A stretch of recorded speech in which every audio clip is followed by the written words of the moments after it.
महाभारत की बड़ी लड़ाई के बाद मैं कृष्ण प्रभास के जंगल चला गया। ये जंगल अपने शांत और आध्यात्मिक वातावरण के लिए जाना जाता था, जहां हर पेड़ और पौधा मानो किसी दिव्य ऊर्जा से भरा हुआ था। वहां पेड़ों के बीच बैठकर मैं अपने बीते हुए दिनों और किस्मत के बारे में सोचने लगा। महाभारत के युद्ध ने बहुत कुछ बदल दिया था और अब मुझे एहसास हुआ कि अब मेरा जाने का वक्त आ गया है।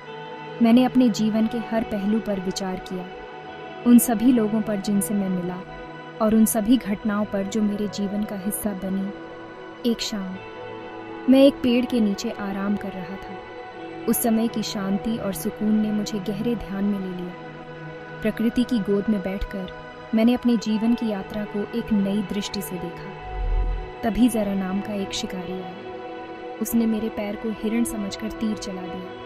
उस क्षण में मुझे अपने जीवन के अंत का संकेत मिला। जब वो पास आया और अपनी गलती देखी तो वो मेरे पैरों पर गिर गया और माफ़ी मांगने लगा। उसकी आंखों में पश्चाताप और दुख साफ झलक रहा था। मेरे दिल में दया आ गई। मैंने उसकी गलती को समझा और उसे सांत्वना दी। मैंने ज़रा को शांत किया और उसे माफ़ कर दिया। मैंने उसे समझाया कि यह सब भगवान की मर्जी थी और उसे दोषी महसूस करने की ज़रूरत नहीं है। फिर भगवान की मर्जी को समझते हुए मैंने अपनी आंखें बंद कर ली और अपना शरीर छोड़ दिया। उस क्षण में मुझे एक अद्भुत शांति का अनुभव हुआ, जैसे कि मैं किसी उच्चतर शक्ति के साथ एक हो गया हूँ। देवताओं ने मुझे श्रद्धांजलि दी। उनकी उपस्थिति ने उस स्थान को और भी पवित्र बना दिया। मेरे प्यारे दोस्त और शिष्य अर्जुन एक दिव्य संदेश पाकर वहां पहुंचे। उनके चेहरे पर दुख और सम्मान का मिश्रण था।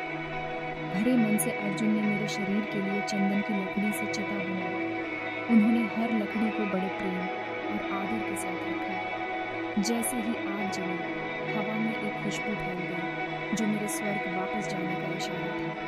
वह खुशबू मानो मेरे जीवन की अंतिम यात्रा का प्रतीक थी। मैंने इस जीवन में आपको बहुत कुछ सिखाया है और ये मेरी आखिरी सीख है, माफ़ी और दया, जो हर मुश्किल का हल है।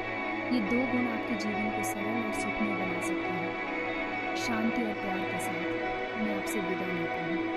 धन्यवाद। मेरी विदाई के साथ मैं चाहता हूँ कि आप सभी अपने जीवन में शांति और प्रेम को अपनाएं। ये मेरी अंतिम इच्छा है कि आप सभी एक दूसरे के प्रति दया और करुणा दिखाएं और इस दुनिया को एक बेहतर स्थान बनाएं।